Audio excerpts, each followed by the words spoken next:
Welcome to latest trendy quotes. வாழ்க தமிழ்.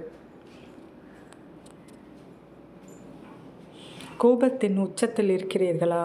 இதை கேளுங்கள், மனம் நிம்மதி அடையும். எந்த உறவு உன்னை கேவலப்படுத்தியதோ அவமானப்படுத்தியதோ அந்த உறவு உன்னுடன் இருக்க தகுதி இல்லை என்பதை இறைவன் உனக்கு உணர்த்துகிறான். புரிந்து கொள். உலகமே உன்னை குறை சொன்னாலும், ஊரே உன்னை எதிர்த்து நின்றாலும், உனக்கு நீ உத்தமனாகவும் உன்னை படைத்தவனுக்கு உண்மையாகவும் இருந்தால் போதும். எவனுக்கும் பயந்தோ படிந்தோ போக வேண்டிய அவசியம் இல்லை. முடிவெடுக்கும் திறனை வளர்த்துக்கொள். நீ எடுக்கும் சரியான முடிவுகள் தான் உனக்கு வாய்ப்புகளை ஏற்படுத்தி கொடுக்கும். உனக்கான வாய்ப்பை வெற்றியாக மாற்றிக்கொள்ளும். என்னை கெட்டவன் என்று சொல்லும் அளவிற்கு யாரும் இங்கு நல்லவர்கள் கிடையாது. நல்லவனாக இருப்பது அந்த கடவுளாலும் முடியாது. என்னை மதிக்காதவர்களை நானும் மதிப்பதில்லை. அதற்கு நீங்கள் வைக்கும் பெயர் தலைக்கணம் என்றால் நான் வைக்கும் பெயர் தன்மானம். இதுதான் என் குணம், நான் இப்படித்தான் என்று மார்க் தட்டி கொள்வது பெரிதல்ல. உன்னுடைய குணத்தால் மற்றவர்களை காயப்படுத்தாமல் நீ எதை சம்பாதித்தாய் என்பதுதான் மிகவும் முக்கியம்.